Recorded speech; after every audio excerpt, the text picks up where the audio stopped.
I'll be joined by former RNC chair Ronna McDaniel in her first interview since stepping down as party chair. In full disclosure to our viewers, this interview was scheduled weeks before it was announced that McDaniel would become a paid NBC News contributor. This will be a news interview, and I was not involved in her hiring.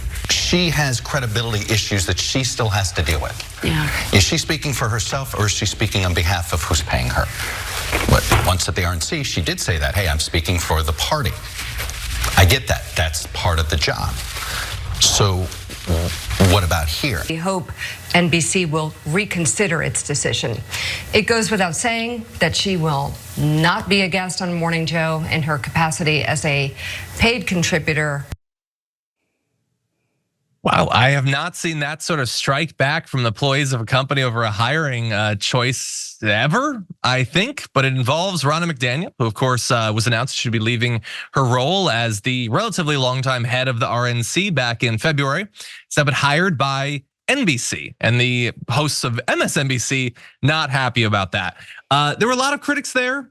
It was pretty broad. Kristen Welker, obviously Morning Joe. Chuck Todd, his criticism of her is the one that's going like the most viral, I guess. He really did bash the fact that they hired her, and I like it. I have not often in my career found cause to compliment Chuck Todd, and I don't like when people say that we look similar. But that said, I liked his commentary. Before we continue with the story, we depend on members to keep on going. Don't wait. Click join now on YouTube. I do think that he could have applied it to many other hires that his company and CNN also have made, where they hire right wingers in a probably futile attempt to win over right wing viewers. But in this case, I think it makes all the sense in the world to speak out strongly against Ronna McDaniel being brought on. If you've forgotten, Ronna McDaniel was not only the head of the RNC, but she was a party to some of the most damaging conspiracy theories of the last decade. She was a willing participant in various aspects of the big lie back in 2020. She was a part of the fake electors scheme. And now she is, as we will demonstrate, attempting to sort of clean up her image.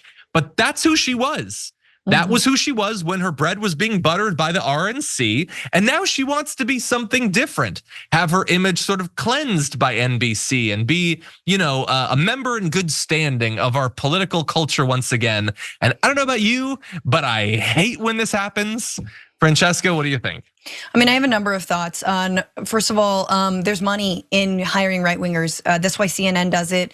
Some of the top performing shows and podcasts are all run by right wingers because they are out and out liars. They're denialists.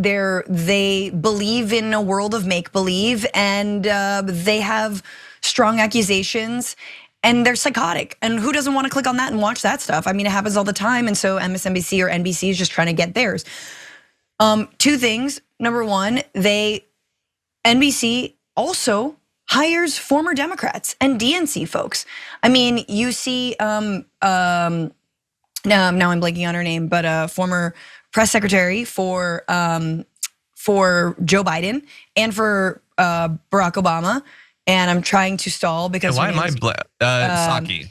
Jen Psaki. Jen Psaki's got a show on MSNBC.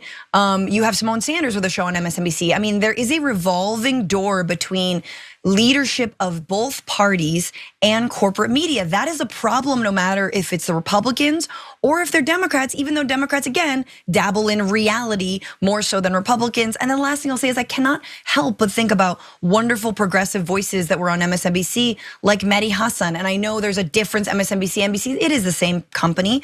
And they got rid of Mehdi Hasan for what he actually dared to do, which was report on the truth when it came to Gaza.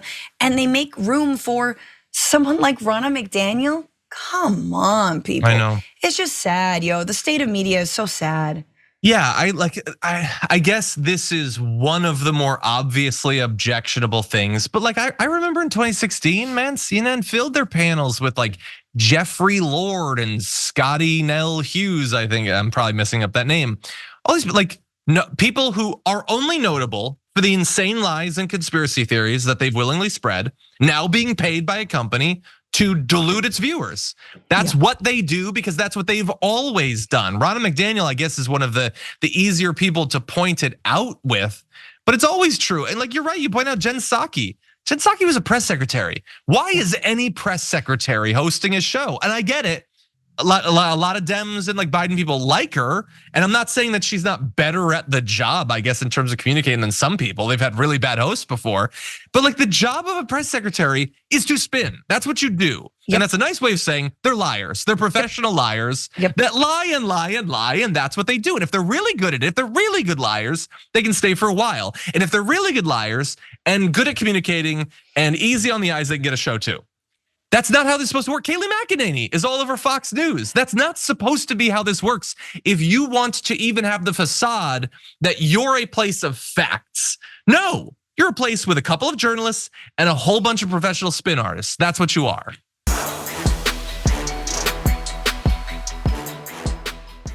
Check out the Damage Report podcast each day, wherever you get your podcasts, whether Pocket Casts or Stitcher or iTunes. You can join me as I give you the news and stories you want, with a range of co-hosts and interview guests jumping in on the fun each day. Again, that's the Damage Report, wherever you get your podcasts. And if you get them at iTunes, don't forget to rate and review. Sometimes I'll read them live on the show.